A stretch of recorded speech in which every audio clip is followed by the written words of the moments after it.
Lucas capítulo 5 diz assim: aconteceu que ao apertá-lo a multidão para ouvir o ensino, o Tadel, a palavra de Deus, estava ele junto ao lago de Genezaré, em alguns lugares chamados de mar, porque é enorme, e viu 2 barcos junto à praia do lago, mas os pescadores, havendo desembarcado, lavavam as redes, frustrados, desestimulados, enfraquecidos, cansados.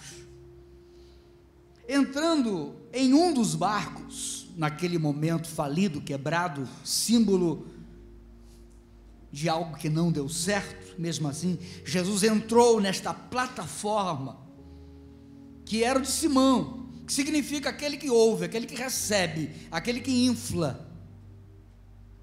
Pediu-lhe que afastasse um pouco da praia, e assentando-se, continuou a ensinar as multidões. Quando acabou de ensinar, não se sabe por quanto tempo, disse para Simão, o inflado, aquele que só recebe: faze-te largo, Simão, lançai a rede e volte a pescar.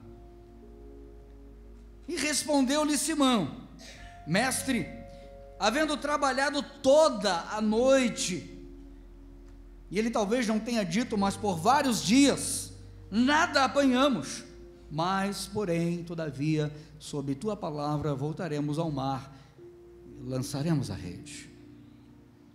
E isto fazendo, apanharam milagrosamente, pelo comando divino, na mente dos peixinhos, os cardumes. Imagine quando Jesus mandou os cardumes virem adorá-lo. Os cardumes diziam um para o outro: vamos adorar, vamos glorificar o mestre, vamos adorar o mestre, vamos para o culto de celebração, vamos entrar nas redes, porque o mestre nos criou para isso. E isso fazendo, apanharam uma grande quantidade de peixes, e rompiam-se-lhes as redes de tal forma que era a prosperidade deles.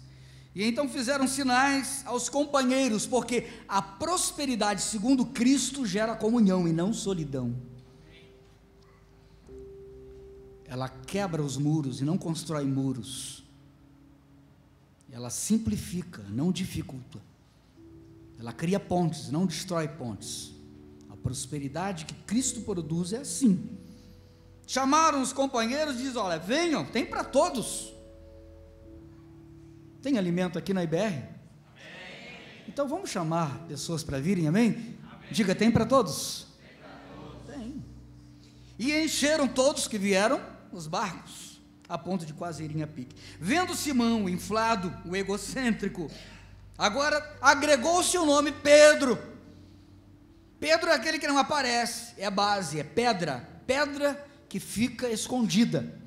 E o inflado deixou de ser inflado, aparente, que recebe, para ser base. Agora tu é Pedro.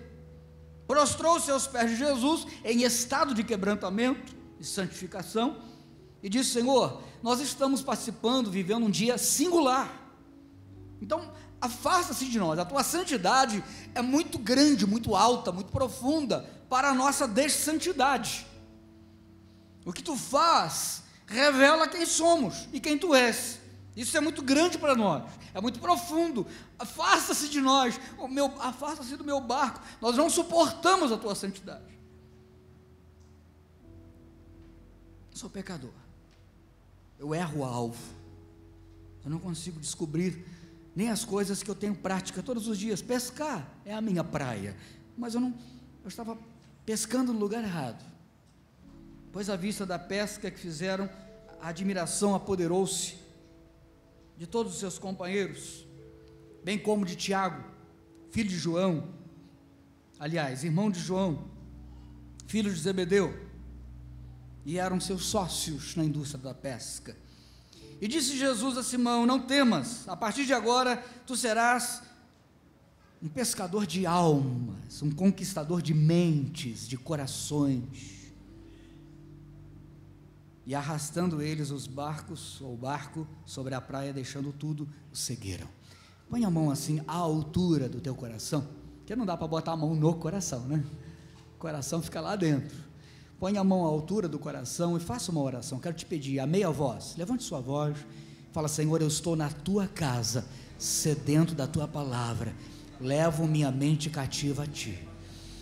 Pai, nós te entronizamos. Jesus, tu és o nosso mestre, tu és o nosso Senhor. Espírito Santo, ensina-nos, guia-nos em toda a verdade, uma verdade intelectual, mas também uma verdade prática, que manifesta milagres sobre nós. Que o Senhor repreenda a ação do maligno em nome de Jesus. Ele não tem parte aqui. Oramos em nome de Jesus Cristo, amém. Pode se assentar. Eu me lembro do Dr. Clarence Kelsen, que é um teólogo.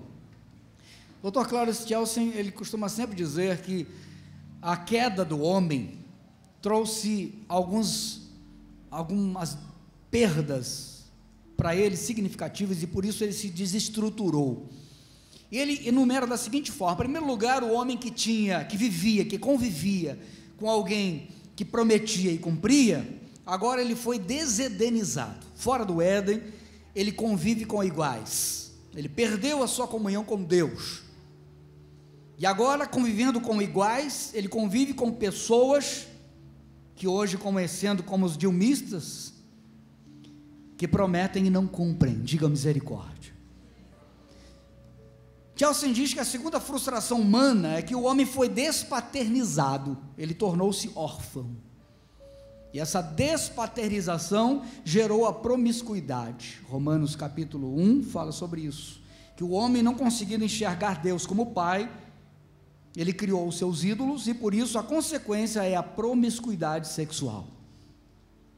O terceiro elemento, segundo Kelsen, é que o homem, ele perdeu liderança. O homem não tem mais os seus sumos sacerdotes, pessoas as quais lhes são mestres.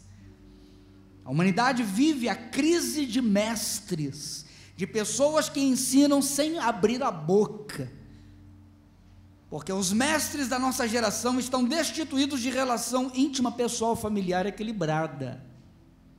Então não servem, porque biblicamente quem não governa bem a sua própria casa não pode governar uma outra casa. Kelsen ainda diz que, além desta crise que o homem mergulhou, nessa carência de promessas, nessa carência de paternidade, nessa carência de ter líderes, o homem também ele está deflagrado numa culpa sem perdão. Sabe o que é culpa sem perdão? Inclusive, viajando pelos países árabes, nós percebemos que esta é a maior crise dos muçulmanos. Eles se sentem culpados, entende? E eles não conseguem chegar a um alívio da sua culpa, porque não há nada melhor do que receber o perdão e receber uma segunda chance. Por isso que muitos no mundo se deflagram. Na Índia, viajando pela Índia, eu via pessoas nos festivais ao lado do rio Ganges, na cidade de Varanasi, se degladiarem com pontas de faca, tentando se limpar da sua culpa e tentando conquistar o seu nirvana platônico, o seu céu, porque a culpa lhes pesa o coração e não se consegue uma forma de vencer esta culpa. Kelsen vai mais além, ele diz que um outro problema é o inimigo invisível, Satanás, que quanto mais se o ignora, mais liberdade ele tem de agir. Depois ele diz que um outro inimigo, o sexto inimigo, é o inimigo de exemplo social. Nós estamos destituídos de padrões sociais. Hoje no Brasil, quando uma pessoa se destaca numa coisa, ela se desdestaca em 10 outras, diga misericórdia. Os ídolos do Brasil não têm vida essencial e integral. Às vezes é um teatro que uma hora a casa cai. E por último, a despeito do fato de vivermos sem promessa, sem paternidade, eu digo viver no sentido de humanidade, sem promessa, sem paternidade, sem sacerdócio de liderança, culpados, perdendo as batalhas para Satanás e não tendo modelos sociais, nós perdemos a perspectiva de um futuro de uma maneira clara. Hebreus capítulo 12, capítulo 11 fala muito claramente que a fé, versículo 6, diz assim: sem fé é impossível agradar a Deus. A fé é a certeza das coisas que se espera, convicção de que esse espaço vazio que está no teu futuro vai ser preenchido em nome de Jesus de Nazaré. Esse contorno que você tem no teu futuro, ele vai ser preenchido pelo Senhor. Freud e Lacan chamavam de buraco cavado que você tem no teu futuro, e que ele será preenchido para a glória do Senhor. Amém, querido? Jesus Cristo, então, como Cordeiro de Deus, conclui Chelsea, ele diz que Jesus Cristo, ele veio restaurar esses 7 princípios. Jesus, ele foi a promessa cumprida de Deus. Jesus, ele exerceu a paternidade pela sua presença, na sua tangibilidade cristã. Jesus, ele foi o sumo sacerdote, ele foi o Cordeiro de Deus que destruiu o pecado e a culpa, ele destruiu e esmagou a cabeça da serpente, ele é o nosso exemplo maior, e ele disse: eu vou preparar para vocês lugar, o futuro de vocês será melhor do que o vosso presente. Então ame o Evangelho, ame a Bíblia Sagrada. Você já leu a Bíblia toda? Não vou pedir para levantar a mão hoje, mas na próxima vez, olhe para mim, o vovô vai pedir para vocês levantarem a mão, e quem não levantou a mão vai pagar uma multa de $500, olha que o dólar está caro. Amados, a Bíblia é um livro que foi criado para ser inspirado por Deus, para ser lido inteiro. Claro que você pode começar a lê-lo pelo livro de João, pelo livro de Salmos. A minha mãe sempre dizia, e ela era semi-analfabeta, porque aprendeu a ler e escrever na igreja, meu pai e minha mãe, os dois, camponeses. Meu filho, se você ler um capítulo por dia, você vai ler a Bíblia toda em 4 anos. Se você ler 2 por dia, você vai ler a Bíblia toda em 2 anos. Se você ler 4 capítulos por dia, que é o que ela fazia, e até a última contagem que eu perdi, ela já tinha lido a Bíblia mais de 20 vezes. Se você ler 4 capítulos por dia, você lê a Bíblia toda em 1 ano. A minha maior alegria foi o dia que a minha mãe me perguntou: meu filho, aonde está escrito tal versículo mesmo? Gente, eu me senti como um Deus, desculpa, a minha mãe me perguntando onde está escrito o versículo, que delícia. O Evangelho é maravilhoso, poderoso e apaixonante. Esse é o maior intuito da igreja: criar, ter os seus tadéis, ter as suas células, apresentar o Evangelho para todos nós, amém, amado? Para que possamos amá-lo. Veja bem, no sentido prático, o que ocorre aqui nesse texto e o que está ocorrendo hoje na cidade de Goiânia. Existem nesse texto 5 princípios fundamentais do Evangelho. Em primeiro lugar, Jesus Cristo, ele se fez presente, diga presença. Eu pergunto para você, há quanto tempo, mesmo crendo que Deus está com você, você não sente a presença dEle?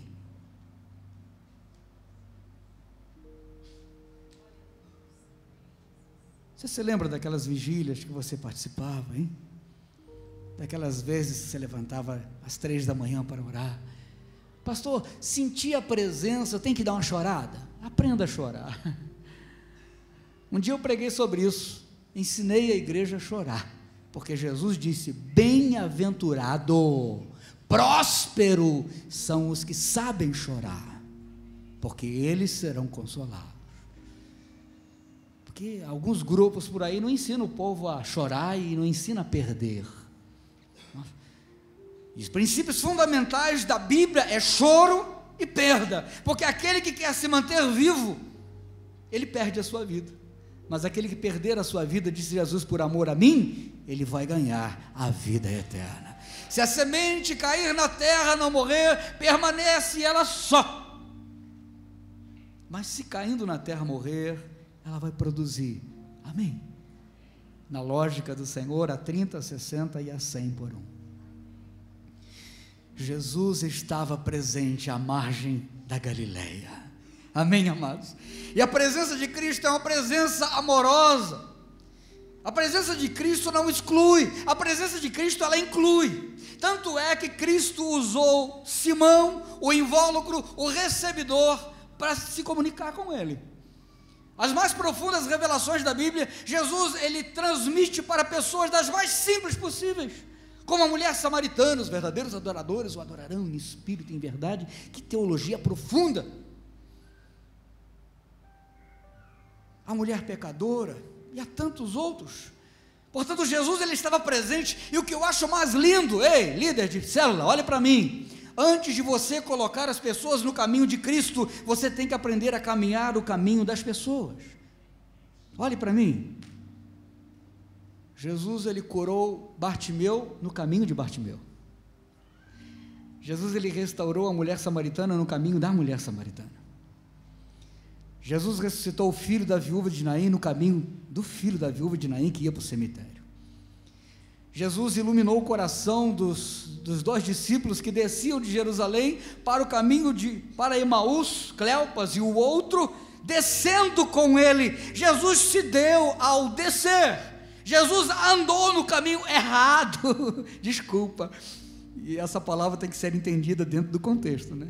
Jesus andou no caminho que não era para ser andado, a direção errada, para fazê-los voltar. Isso é amor. Isso é amor, isso é amor. Deus amou o mundo de tal maneira, antes de subirmos ele desceu, antes de nos ensinar a sua linguagem ele falou a nossa, antes de aprendermos a viver a vida eterna, onde a dor, o pranto, a angústia não mais nos vencerá, ele morreu e sentiu dor pelos nossos pecados. O verbo se fez carne e habitou entre nós. O princípio fundamental do evangelho é presença na vida do teu irmão, assim como Cristo está presente na tua vida. O nome dele é Emanuel, Deus presente, na angústia, no vale da sombra da morte, amém, querido? Ele está presente. Por isso que Moisés sabiamente declarou ao Senhor: se a tua presença não for conosco, não nos faça sair deste lugar. Não adianta anjo sem a presença de Deus. Não adianta vencer inimigo, não adianta crescer, porque existem muitos grupos religiosos que estão crescendo a despeito da presença de Deus. Sim ou não? Diga misericórdia. Moisés declarou em Êxodo, creio que é no capítulo 33, Senhor, o Senhor está dizendo que por causa de Abraão, Isaque e Jacó, por causa de uma promessa, porque Deus jamais falha, o Senhor vai nos fazer entrar na terra que emana leite e mel, os inimigos serão vencidos, os anjos estarão nos protegendo, mas o Senhor também disse: eu não irei convosco, porque vocês são obstinados, são duros de coração. Moisés chorou. Isso foi uma má notícia. Queremos a tua presença. Eu quero a tua presença no meu casamento. Eu quero a tua presença na minha oração. Quando eu for orar, eu não quero te chamar, eu quero entender que o Senhor me chamou. Que a minha primeira palavra de oração seja: Senhor, sim, o Senhor me chamou.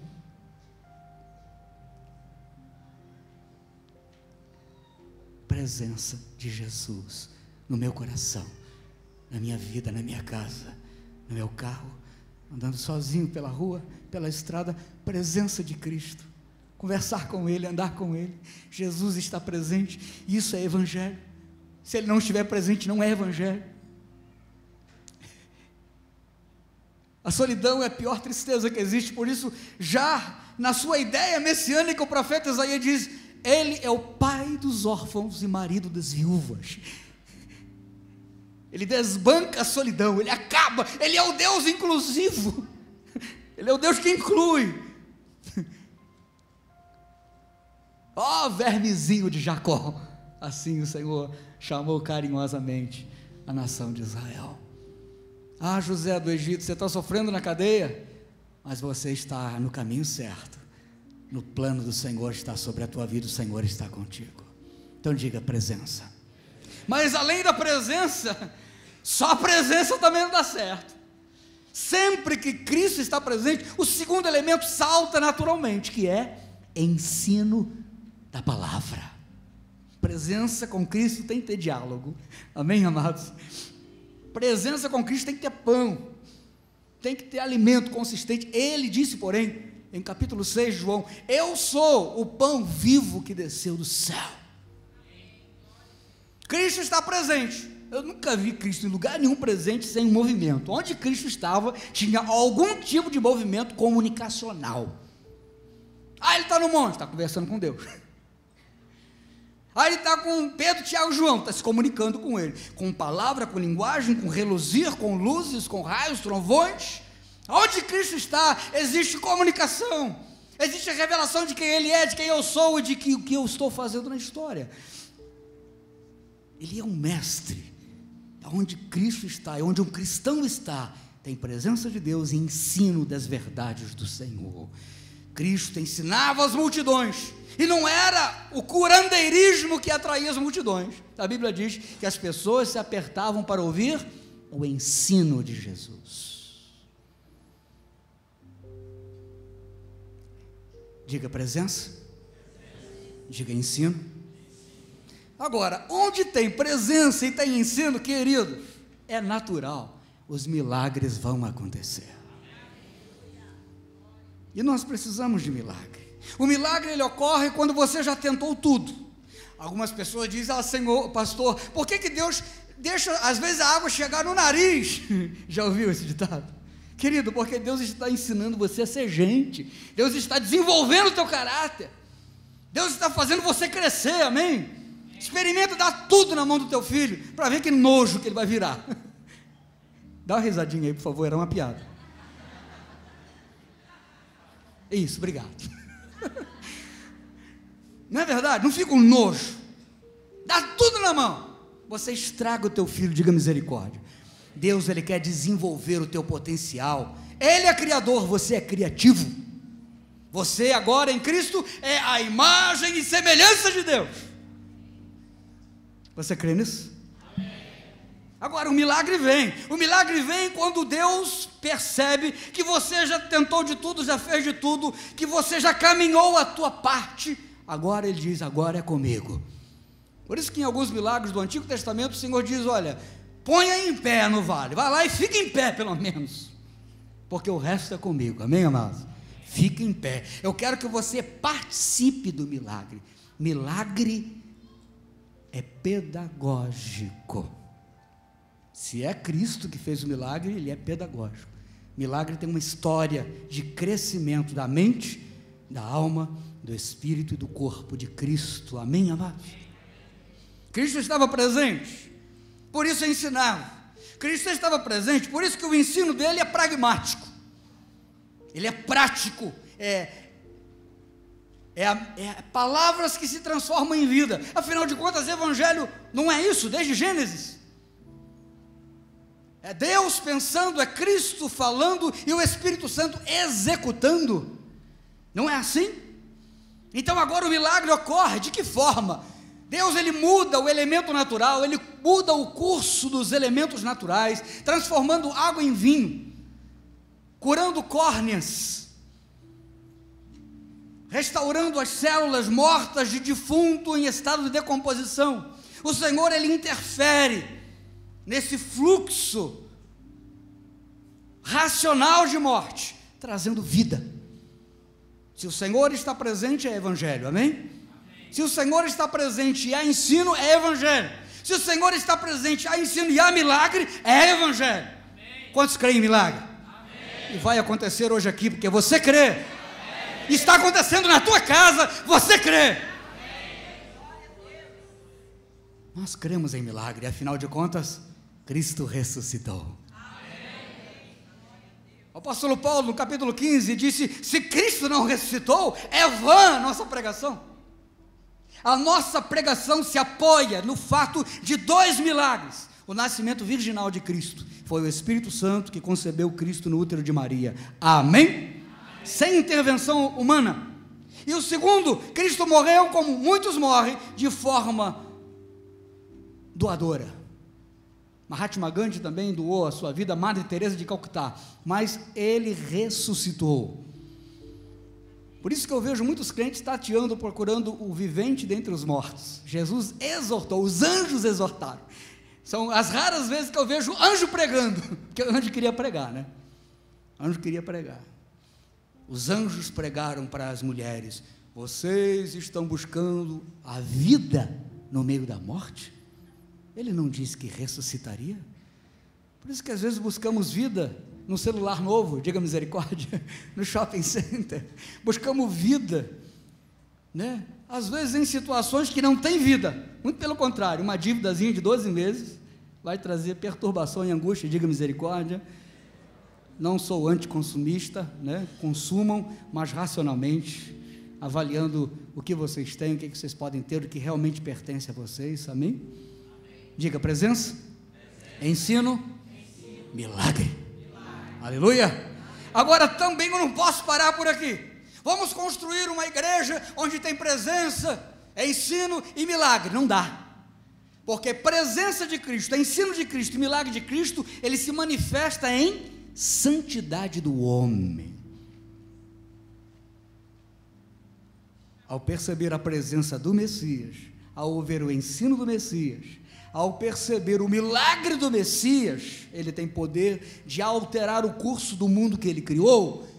Pedro, ele se quebrantou, e dizendo: eu não sou, Senhor, o que gostaria de ser, eu não tenho o que gostaria de ter, eu não estou no lugar que gostaria de estar, eu sou pecador, eu erro o alvo, a hamartia. Por isso a teologia chama esse estudo de martiologia, ensino sobre o erro humano, aquele que errou o alvo, por às vezes nem percebê-lo, nem saber onde ele está. Isso é pecar, errar o alvo.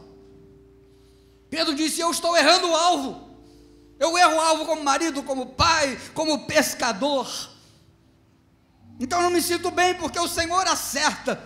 E Jesus disse para Pedro: Pedro, se eu sou assertivo, eu quero fazer de você também uma pessoa assertiva. A partir de hoje você está perdoado, e você será um pescador de almas. Você não vai conquistar somente a mente dos peixes, você vai conquistar a mente de pessoas, e liderar pessoas. Mais adiante, até a sombra de Pedro curava. As cadeias não podiam deter Pedro, porque ele era útil. As doenças não detinham Pedro, porque ele era útil. Ele curou, ele ressuscitou Dorcas, porque Dorcas era útil. Amém, amados? Ele foi perdoado, ele vivia em santidade. Santidade nem sempre, olhem para mim, significa comprar um barco novo, significa comprar um carro novo. Deus está me abençoando tanto que eu estou crescendo, prosperando e cheio de dinheiro. Diga misericórdia, nem sempre é assim. Nem sempre é assim, porque Pedro e João, né, que subiam às 3 da tarde no templo, Pedro e João disse: olha, eu não tenho prata, eu não tenho ouro, mas o que eu tenho, eu te dou, em nome de Jesus, levanta-te e anda. Ele tocou o outro com a sua santidade, e o outro se levantou e começou a andar. Quer riqueza maior que essa, querido, de você fazer o outro feliz? Amém? De você fazer uma ligação na hora errada, na hora certa, perdão, mandar um WhatsApp na hora certa, de você se comunicar na hora certa, de você transmitir essa santidade na hora certa para o outro. Evangelho é isso, é presença de Cristo. Se Cristo está presente, tem ensino. Se há ensino e presença, há também milagre. Se há ensino, presença e milagre, há santidade. Ei, olha para mim, sabe o que é santidade? É você não pegar aquilo que não é teu, e pegar o que é teu, porque se você não pega o que é teu, alguém vai pegar, diga misericórdia. E se você pega o que não é teu, você está roubando, você um dia vai ter que devolver, diga misericórdia, inclusive no casamento. E eu preciso pegar legalmente o que é meu. Eu me apaixonei pela Márcia, ela usava trancinhas, parecia uma índiazinha. Ela tinha 15 anos. não contem para ninguém. Mas eu tinha 19. Aí, final do culto da mocidade, os jovens, né? Aquelas tranças lindas. Chegava a brilhar assim, aqueles floquinhos, aquelas ondinhas assim. E aí, ela disse que me conquistou, foi o dia mais feliz da minha vida. Mas também eu era guitarrista da igreja, eu tocava bateria, baixo, teclado e etc e tal. Criado na igreja, se tu não tocar, se não fizer alguma coisa, não é verdade? Tu tem que se incluir. Amém, amado? Mas pela graça de Deus, eu encontrei nela o meu pedaço, a minha parte, e ela encontrou em mim. 25 anos de casado, fizemos há 2 anos atrás, vamos fazer 27 esse ano. Teremos 2 casais de filhos já casados, ou seja, casais porque o Jéter casado com a Sabrina, o Gabriel casado com a Amanda. Eu creio em milagres, amado, eu creio que o Deus, Ele reservou para mim aquilo que tem a ver comigo, entende, amado? Tem a ver com você. Então eu entendi isso, me ensinaram isso. Santidade é o quê? Santidade é eu sair todos os dias, desculpa a expressão, pelo mercado da vida. O mundo vai me oferecer coisas, Satanás vai me oferecer coisas e Deus vai me oferecer coisas. Pelo Espírito Santo eu vou identificar o que é meu e o que não é meu. Agora, para conquistar a Márcia, sabe o que eu fiz? Eu simplesmente cheguei, agarrei no cabelo dela e levei para casa.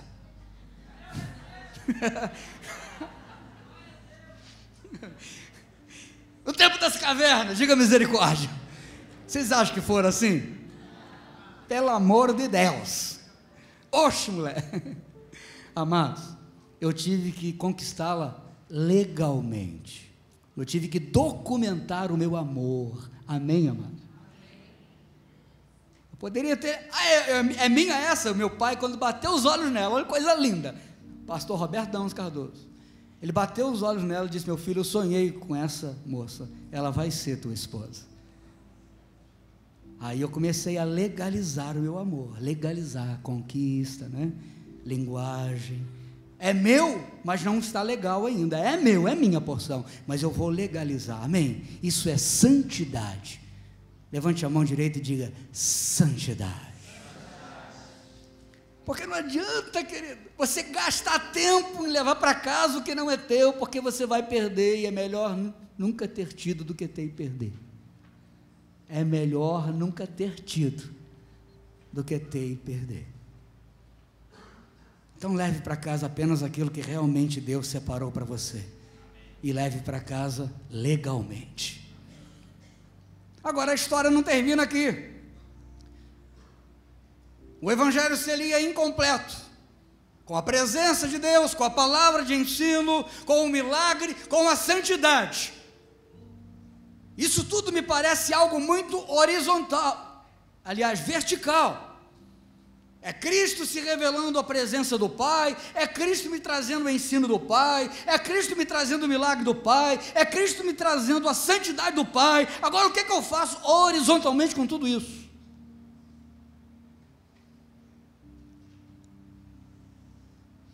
João capítulo 15 disse, Jesus Cristo disse: todo ramo que estando em mim não der fruto, Ele, diga misericórdia, diga, Ele corta. Mas todo que dá fruto, sem que você peça, Ele vai limpar e produzir mais frutos ainda. Você pode glorificar o Pai por isso? A oração nem chegou na tua boca, Deus já ouviu. Agora veja, olhe para mim aqui. Vocês acham que Deus ia permitir Maria, grávida de Jesus, ser atropelada por um jumento? Gente, pelo amor de Deus, não tem cabimento. Maria está grávida, ela foi vítima da sociedade. A sociedade caluniou Maria. O quê? Você está grávida do Espírito Santo? Conta essa história direito, Maria. Maria, ela foi vítima de bullying, foi vítima de tudo que falaram de contra ela. Aí ela foi com José, inclusive José intentou em deixá-la, né? Mas o mesmo anjo apareceu para José e disse: não deixe Maria, porque o que nela está gerado é do Espírito Santo. Eles saíram e foram para as montanhas, para a casa de Isabel. Aí Deus ia permitir uma avalanche cair em cima de Maria, você acha? Um jumento atropelar, uma carroça. Aí ela ia pegar varíola, rubéola. Diga misericórdia. Pelo amor de Deus, gente. Antes de Maria pedir qualquer coisa, Deus já estava ali, protegendo, guardando, porque ela estava gerando a glória do Senhor para a terra. Diga, eu preciso funcionar. Amém? Precisamos gerar, ganhar vidas, orar, ler a palavra, funcionar. Um cristão regenerado que funciona, normal. Eu não exijo que a igreja de Goiânia seja uma igreja extraordinária, eu só peço que vocês sejam normais. Uma igreja normal. Amém, amado? Deus deu para você a sua presença, a sua palavra, o seu milagre.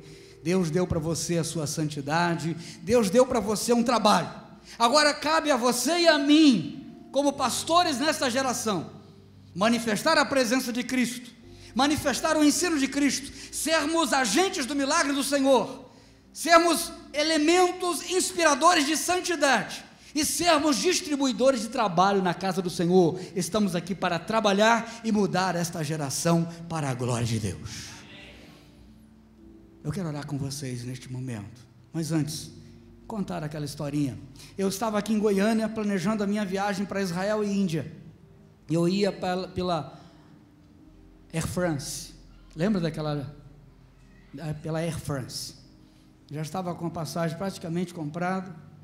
E aí me liga o meu filho Amós, lá de Foz do Iguaçu. Diga, pastor, quero te dar uma ideia, não vai pela Air France não, que eu queria passar lá pela França e conhecer o Louvre, conhecer alguns lugares que na história cristã foram interessantes, e depois seguir viagem.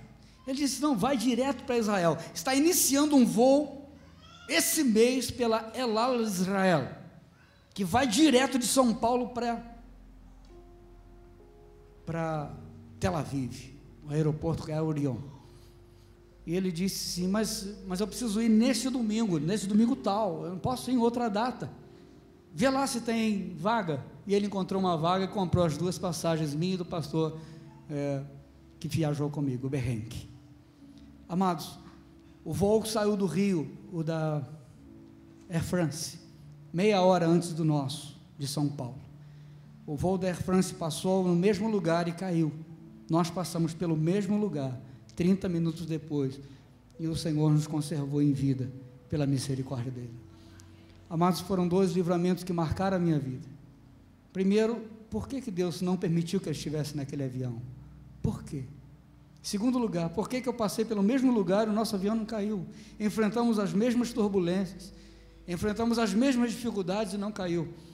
O repórter do SBT, o Gerson de Souza, estava com a gente, e quando a gente chegou lá, no El Elyon, ele veio dar essa notícia triste para a gente, e eu fui para um canto, fui pedir, Senhor, poxa, Senhor, por quê? Eu estou aqui realizando meu sonho, vindo a Israel pela primeira vez, porque eu estou sendo chocado por essa ideia, e o Senhor me falou, aqui na minha terra, você não é turista, essa foi a terra da minha peregrinação. Eu quero que você entenda a dor do ser humano, como eu senti a dor do ser humano aqui em Jerusalém. Amados, foram dias de profunda reflexão que eu tive lá em Israel, e logo em seguida fiquei apenas 3 dias e fui para a Índia, para levar para eles, para os pobres lá da Índia, Bíblias, para os leprosos da Índia, para os cegos da Índia, aquele amor que o Senhor tinha colocado no nosso coração. E lá na Índia o segundo milagre acontece, uma menina que era cega, começou a enxergar na hora da oração final do culto, onde a menina morava, no seu quintal, hoje tem uma igreja, para a glória do nome do Senhor. Eu creio em milagres, eu creio na presença que quebra a orfandade e a solidão, eu creio no ensino que destrói toda a obscuridade e a cegueira e faz você ser inteligente e sábio. Eu creio no milagre que leva você além do possível. Eu creio na santidade que leva você a viver para a glória do Senhor e ser feliz. E eu creio que o teu trabalho será um trabalho vitorioso. Você vai produzir a 30, a 60 e a 100 por um. Amém por isso? Eu quero ministrar esta honra e legalizá-los para esse novo tempo. Quero convidar você para ficar de pé e orar.